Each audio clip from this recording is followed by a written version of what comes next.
All right. Hello, everybody. Today we're going to talk about how to get over addictions. This is a real way. I want you to find all the addictions in your life and be able to get over them after you know this video and apply it. You have to apply it to your life. All right. So I have the camera angled so we can keep looking at the sky. Look up. That's one of the elements in this. All right. And so my name is DrCherylMeier. I'm a psychologist in my day job, and I just want to equip people. And I've talked to two different men this week that really helped me formulate this video, that helped me think about how, there's things that I just take for granted that I know from practicing for over 20 years that some people just don't know. And so a man asked me yesterday when I was in a meeting with him, he was saying, what kind of people do you know that are disciplined enough to go to, let's say, my YouTube channel and watch? I have this whole playlist called Sessions with Dr. Cheryl, and it's 61-hour videos. I'm like, what? People don't realize they could go one time a week and watch an hour, and it's like going to therapy. And he's just like, well, you have a lot of discipline in your life, but other people might not have that. And so I was reflecting on that. And so one of the things about addictions, this is a way to cure it, and a way that we don't understand, we've been missing, is that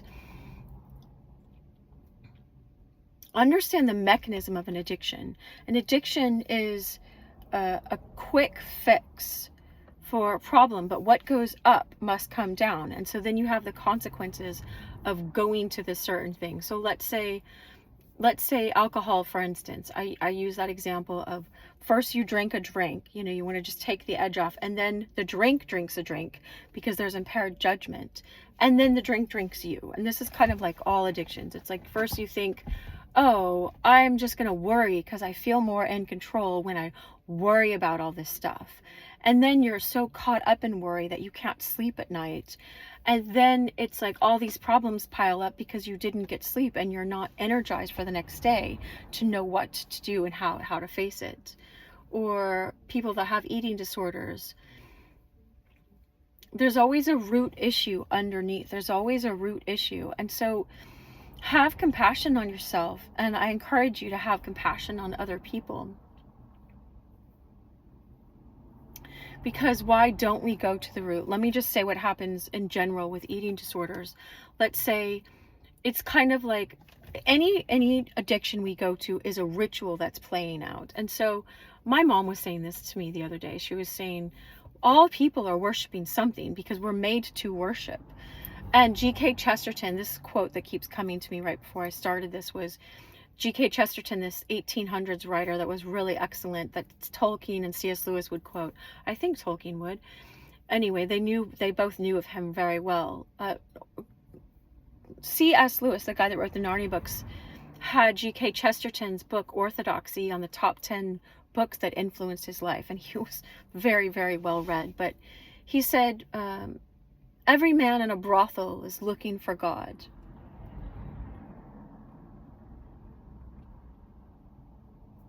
And so it's like, if we all came from love, and like Plato says, we have this memory of coming from love. But all of us, the way he describes it poetically is, all of us, when we come here, we go through, we drink from the river of forgetfulness so that we can find our way back to love. But some foolishly drink too much from that river, and they can't remember. You can't remember your real essence. And so, of course, when a man is going to a brothel, he's looking for physical union, but it's representative of this union that we long for, of coming back to love. And Jesus says, and I welcome all people of all religions. One of these people was a man who taught in a faith-based place. The other man is just an artist that I won't give more information about him, but not religious in any way that I know of, formally religious, you know, people like, anyway, but we all are religious. The word religious, religion, means to relink. You're just, all of us are longing, like I have this ring that's, I remember reminded of, to relink ourselves with God, right? And all addictions are a false attempt to do that. And so, my mom was saying that the other day. She was like, everyone's worshiping when you're just worshiping, you know, some kind of addiction, some kind of the systems of this world, let's say.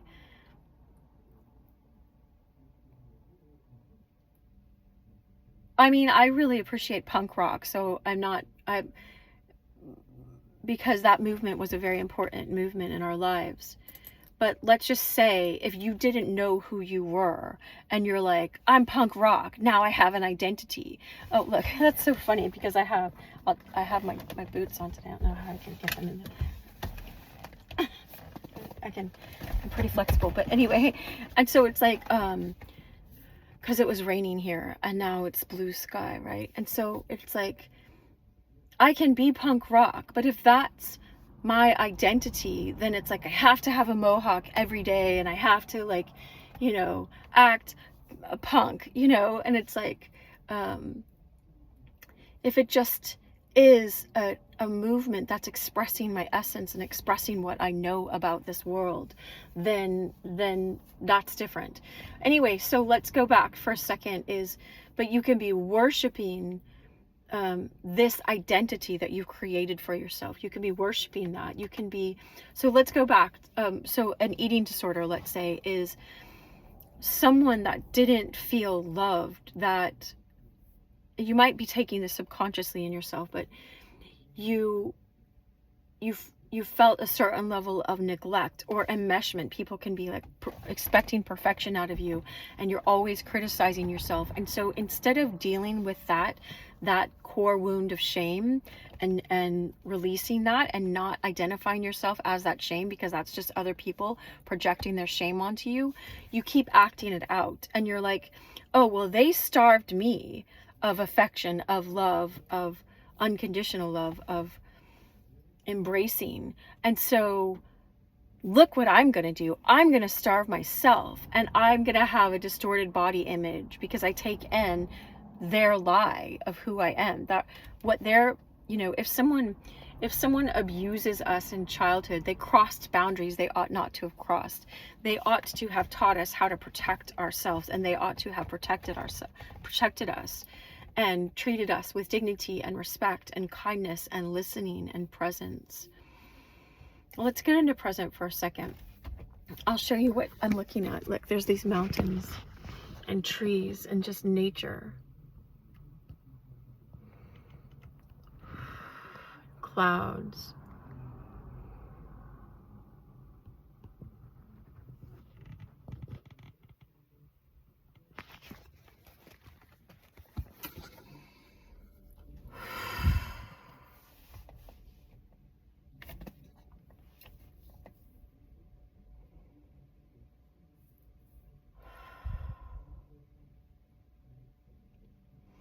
Just feel yourself in your body, like feel your toes, feet on the ground, right? That's what this guy named John Butler says. Feet on the ground, because he says, like, feel how steady the ground is. Listen to the space between my words. He's saying it so beautifully the other day. Like, even if people, like, there's a car next to me that has their radio super loud. It's like, even if people are talking loud around you, go to the silence beyond that. Go to this place of love that's beyond the identity your parents gave you by their actions. They communicated to you their idea of your worth, or their own idea of their own worth. Because I think it was like Mother Teresa or someone who says, it's like, if you don't have it, you can't give it away. So if you don't rest in this presence of love, if you don't tap into the silence,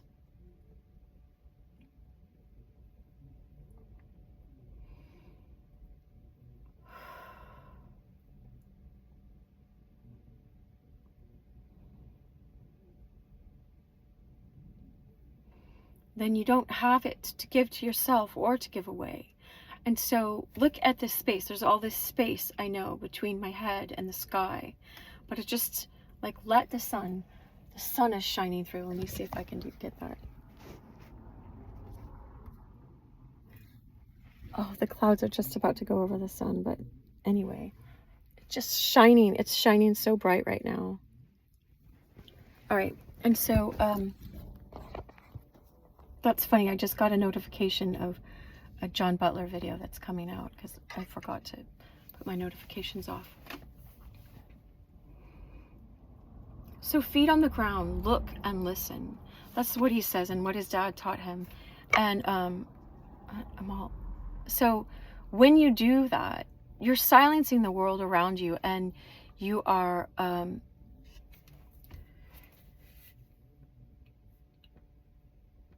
you can notice your thoughts like these clouds, like your thoughts are all these things, and like, oh, I have this urge to go use, or whatever it is. And then notice that you are the noticer of the clouds. The thoughts are just there. You don't have to invest in the thoughts. You don't have to follow them. You don't have to be beholden to them. And so if you understand someone that comes into my office with an eating disorder, it's like they're playing out this ritual and they don't know it. It's subconscious. That's why they call it, it's in your subconscious. They said your conscious is like this top of the iceberg and your subconscious is down here. So if you internalize, I must only be worth being superficially accepted, like only accepted if I make all A's, or I look to the world standard of perfect, or whatever. If you internalize that, that's a lie that you internalize. So oftentimes, any of our addictions, we go to addictions because it's masking up some shame underneath. If you deal with the shame, then you don't have to worry. You don't have to numb yourself anymore. There's nothing, you lose the craving to go do that. Now, how do we lose that craving? It's like, well, you get back in touch. Jesus said, remain in my love. This is in John was the mystic disciple. It's in John chapter 15. If you want to read that, no matter what your faith practice is, you can read John capturing the words of Jesus. And he describes it in these really profound mystic ways. But Jesus says, like, I am the vine, you are the branches. And he's not egomaniac, so it's not like that. He's just like, if you think of a bunch of roses, how beautiful they are. But if you think of, when you're going on a walk and someone has a rose garden and the smell is just beautiful, and it's like, when the roses are there, they'll grow and they'll bloom and they'll eventually, die, but more blooms will come up out of that. But when you cut the roses, they last for like 2 weeks or 3 weeks, and you're happy. I pray over mine often, like it's so amazing. Anyway, it's like Dr. Emoto, if you've heard of him. When you speak good, and Dr. Emoto did this study where and this has to do with our addiction, understanding getting over addictions. Like, if you have a jar of water and you put I love you on it, and he would flash freeze the water and look at the molecules. Or if you play classical music to it, then it has these beautiful formations. Or if you play like metal or certain other, or if you put I hate you on it, then it's all distorted. And we are so much water. We're crystalline, we're made out of atoms, vibrating atoms. And so what you say, how you continue to speak to yourself, changes the molecules in your body, how you receive. Like, whenever I'm talking about love and expanding your heart and being deeply present, then then I have all these quotes around my desk at home. So when I'm doing my home office, when I'm teaching from there, my eyes always go to the most loving, expansive ones. That's how you are, like a radio receiver. And so what happens is, when we're little, when we're kids, we just internalize the messages given to us.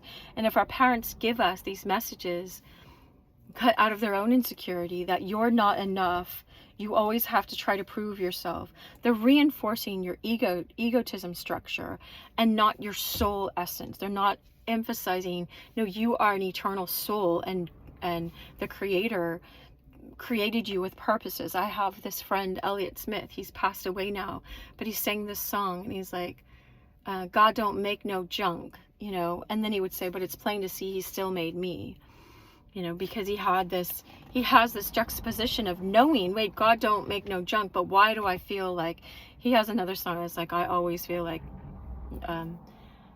you know, in case there's kids around, just excrement. I don't know why, I guess that I just do, you know. You once spoke to me about love. You painted pictures of a neverland. And I could have gone to that place, but I didn't understand. I didn't understand. All right, and so he's expressing it so well. Elliot expresses this whole pattern so well. His name was Elliot Smith.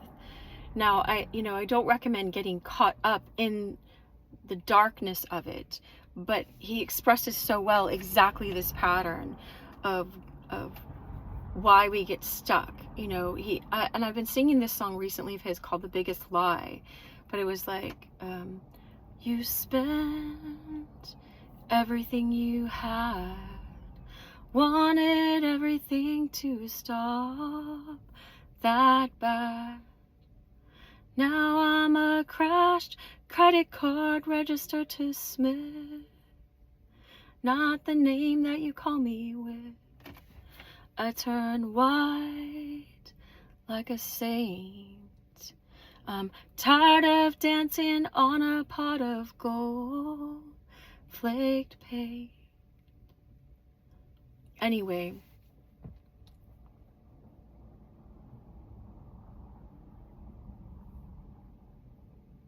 your addictions, just trust, right? Trust that your addictions will wear themselves out. They'll play themselves out. And I pray like everybody stays alive until that process gets through, because I believe in a creator that always gives you a chance to get to find your way back to love, to remember that, wait, your parents didn't know it all. You learn to just ingest and internalize what they taught you, because they were the giants and you were this little child trying to get your worth from them. But if they were inconsistent, or they were on addictions, they were going to short-term fixes, or if they yelled at you, if our parents yelled at you, then they're communicating by their actions, you're not worth a better solution. You're not worth me taking self-reflection and getting in presence and knowing that those clouds are just thoughts. They're just thoughts passing through, and I am more than that, and my child is worth me being present and communicating, hey, it's important. I set a boundary. When you do this, then it's important for you to study for your school because you're worth it and you have the intelligence, and blah blah blah. Not yell at you to try to get you to make me not feel stupid. You know what I mean? That's what a parent can do, and then you feel stupid and you feel like you're in charge of all of their shame, and you're not in charge of their shame, and you don't have to carry your own shame. Like, the creator is big enough for you to go, take my shame from me. I can't carry this anymore. Now, what happens is, so let's say again, like an eating disorder, we'll go act out this ritual of I felt starved all the time. Let's say bulimic. And so I'm going to go fill myself up with a bunch of food. And then it's like, oh, I hate how this looks on my body. And I feel so ashamed for eating so much. It didn't solve my problem. It just made me feel worse because I was out of control with myself. Not that you need to be controlling, but you want to be loving.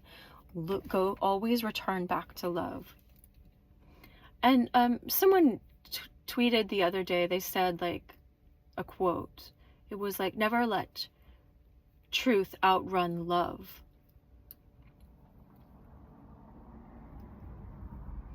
So you want to bring truth into your life, but you also always want to be loving to yourself, but not loving in an enabling way. Okay, so this was the essence of what, and so, like, let's go back to the eating disorder. Is like, so they'll overeat and then purge their food, get rid of it, or exercise for 4 hours because they feel so guilty, and then it's just like,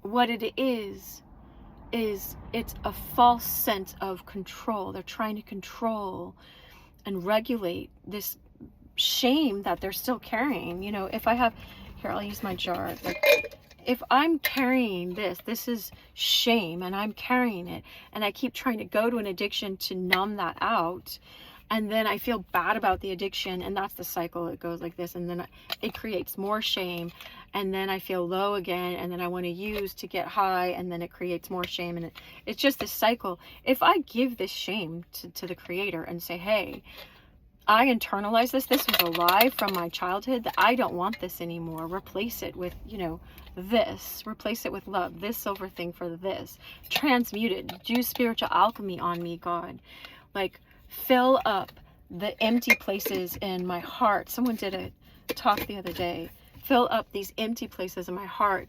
St. Augustine says this thing, like our hearts are restless until they find their repose in God. But if God, you know, people misuse God in your life, then just understand God is love. That is the true nature, and that's true love, not enabling love, not I love you, so now I'm going to yell at you, that's why I'm doing that. No, that's not love.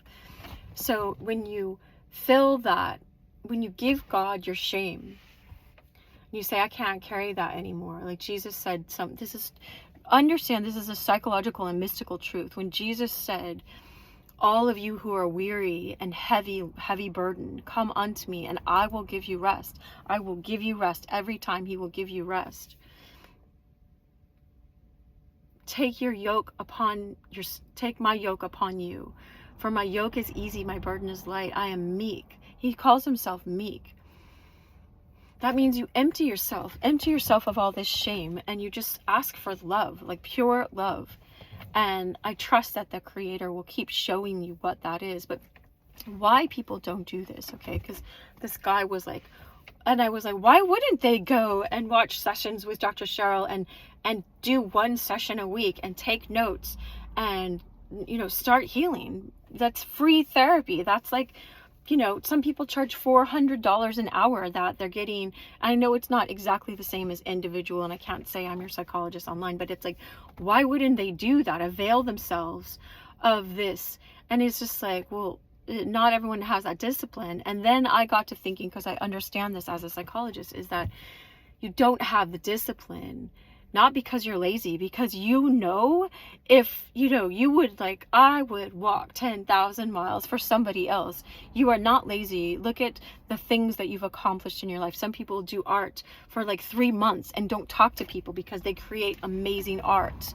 All right. And so look at the things you have done. You know, you're not lazy. But when it comes to this, it's like I was taught, we don't know we're worth the effort. We don't know we're worth the effort. It's not lazy. It's just, I don't know I'm worth the effort. Someone else is worth the effort. I would do this for my brother. I would do this for my friend. I would do this for my boyfriend, for my girlfriend, for my mom, for my whomever, you know, my sister. I might do that for a stranger when you know, if I saw that they had cancer, I would like find the time to take them to whatever treatments were actually really good for them, whatever, you know.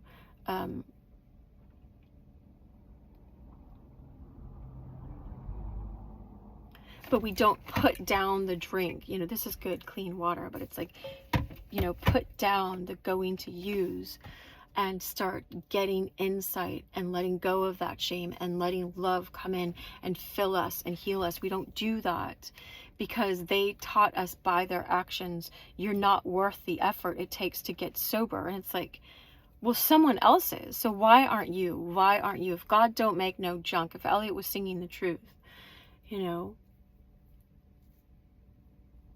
then why do you keep agreeing? It's like we talk about, you're coming into agreement with an old lie, right? And so this other person that was an artist that I was talking to, it just was telling me about how this whole community, they come around each other and they're like, hey, you want to get clean off of whatever, you know, then we're going to surround you. And it was this beautiful, magical thing. I don't want to tell his story, but of a community that's not like a church, but they're acting as a church ought to act if it was a healthy church. And they're not churched at all. They're just loved, right? And they come around, they're like, we're not letting you alone by yourself for this many months, if that's what it takes for you to get off of this, for your body to detox. Because sometimes we've gotten ourselves so deep into our addiction that, you know, our brain creates neuroreceptors that feel like they're starving. And so my dad always taught me, he's a medical doctor, that, like, you know, someone who drinks alcohol every day, they can't just stop cold turkey because their body could freak out. I don't mean like slowly wean off, but I mean, he's a medical doctor, so I'm not a medical doctor, so I'm not giving medical advice. I just remember him saying, like, you know, when I used to work at a rehab, they would give them a certain something to detox. I forgot what the substance was. That was a long time ago. But it wasn't an addictive substance. It was just something like, I don't know. But, so research that. So, but, you know, even if, like, if people are addicted to coffee, like I used to drink Diet Coke all the time. I haven't for like 6 years now, almost. I stopped for some reason when I went to Turkey, but it's like, I know in order to not have a caffeine headache, you can go and drink green tea, and then you can, look, the windshield wipers went again. You can wean off green tea and you never get those caffeine headaches. So there are wise ways to do this physically, but I'm talking about the psychological and spiritual element, so that you never have to go back to an addiction. Is ask yourself, wait a second, am I carrying this sense of shame? Because that's different than, oh, I feel convicted that I did that certain thing that was not loving to other people. And you can forgive yourself and ask God for forgiveness. Ask the Creator. You know, Jesus said it on the cross, forgive them. They know not what they're doing. He didn't say excuse them. There's not an excuse. There's not an excuse. We don't want to give other people an excuse for their poor behavior of us. But it's like, but we come from a merciful, loving God who wants to give us a second chance to just wipe the slate clean and be made whole.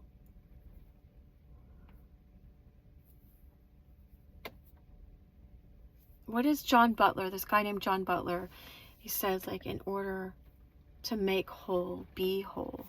And he's, you know, he got that in a meditation. And so I do highly recommend meditating. I have a video where I just talked about that some. Because when you're meditating, let's just say you practice every day half an hour to just, I'm going to just sit here and notice those are all clouds, and go in this phrase, whatever the phrase is, like, the Lord is my shepherd, therefore I lack nothing. The word Lord in that, in the Old Testament in Hebrew, is the I am that I am, Yahweh. And so it's like the uncreated creator who is all love. That's who's shepherding me. That's who's reminding me what love is. That's who's taking my shame. That's who's filling me with a purpose and with love again.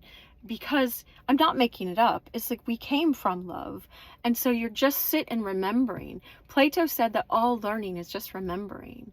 And so just trust that when you get into the silence, you will remember that. Now, at first, when we get into the silence, sometimes all this junk comes up. It's just like they say when you're detoxing, you know, first it gets all gross because all this stuff is coming out of your body, and then your body is all clean. Well, psychologically, it's similar. And so I recommend, if you have a loving, caring person in your life, be that loving, caring person. But, you know, and God will never fail us. God is always there with us. Just ask God, be with me and help me find a loving person that I can, you know, that can be by my side while I detox. But a lot of this, there's a verse in Hosea that's coming to mind that says, I will take her out, and your soul is like a her, right, to desert places and woo her back with my love. And so it's like God will sometimes strip away all of these things that we used to cling to that became idols for us. It's like, you know, if God is love, if God is this, right, and I keep putting this in between myself and love, then I'm obscuring love. I'm not seeing love right here. I don't know if you can. I cannot see this, right? It's just like that. I'm seeing this. But when I give the shame to God, oh, I see love again. I find it, and it comes back into my life. And when you start treating yourself like, wait a second, if I would tell my sister to leave that abusive relationship, or my brother to leave that abusive relationship, then this has been an abusive relationship with my drug of choice, or with my addiction, with whatever it is. If I'm watching Netflix 5 hours a day or whatever, because I keep wanting to live through other people's lives instead of my own, you know. And so ask yourself, you know, if I would tell my sister, you're worth the effort to do the sessions, or however it comes to you, you know, that's just a free option, is like to get sober, to let go of the shame, to ask the Creator to fill me with love, to help get into silence and remember I am the watcher of all these thoughts. I am not that definition of myself. I'm not that old definition of myself. I'm not worthless. I was created for a purpose, because I could find a baby right now in a dumpster and I would wrap that baby up, and so would you, right? They're so cute, you know, and you're just like, this baby is not worthless. And you're not saying if you go to Harvard, then you're worth something. If you have lots of money in your bank account, no, just say that being, we are spiritual beings. Like, I get my nails done like that, right? We're sparkly spiritual beings in a physical body, right? And it's like, you know, you're worth something, and I'm going to start treating you like you're worth something, and I'm going to put in the effort, because you're worth the effort. You are always worth the effort. You are worth the effort. I'm going to practice if it's 10 minutes a day, 5 minutes a day, just sitting and going. I'm going to practice 5 minutes a day, watching my thoughts, noticing them, noticing all of these mean things that I've been saying, and not judging it. You sit without judgment, and you're just like, oh, those are just thoughts. Those are programs I internalized that went along with this low level of worth that I believed I was in. And it's like, if you understand anything about Christianity, and again, I'm not trying to make anyone be that, it doesn't correspond with, they say in Christianity that God left heaven because Adam and Eve brought the curse upon themselves. They chose less than the perfect love. And so they brought this curse on, and God left heaven as Christ, this God-man, and came and lived fully human and died for our sins so that he would take all of our shame upon himself. If God did that for us, it means you're worth loving. All right? That's it. Even if you don't know that Christianity is true, like, it's saying that this person left heaven to reconcile you with a perfect God who's just. He gives you his righteousness. This love is given to you. It's offered to you. The thief on the cross just said, remember me when you get to your kingdom. And he says, today you'll be with me in paradise. It's as easy as that. He recognized, don't you know that this guy didn't sin, and we're dying here because of the crimes we've committed against people. He committed no crime. He got that revelation. When you're dying on a cross, it becomes really clear sometimes. You know, you get a life review really quick. But anyway, I wish you so much love, and you're worth more than your addictions, and you are more than your addictions. So just be patient with yourself where you are, and start knowing this real worth, and the addictions just fall away. All right. And I've made over 1,700 videos. They're all free because I want people so much to know this love, but I can't make people take that. All right. So thanks so much for your presence, and I hope this enriched your life. Much love.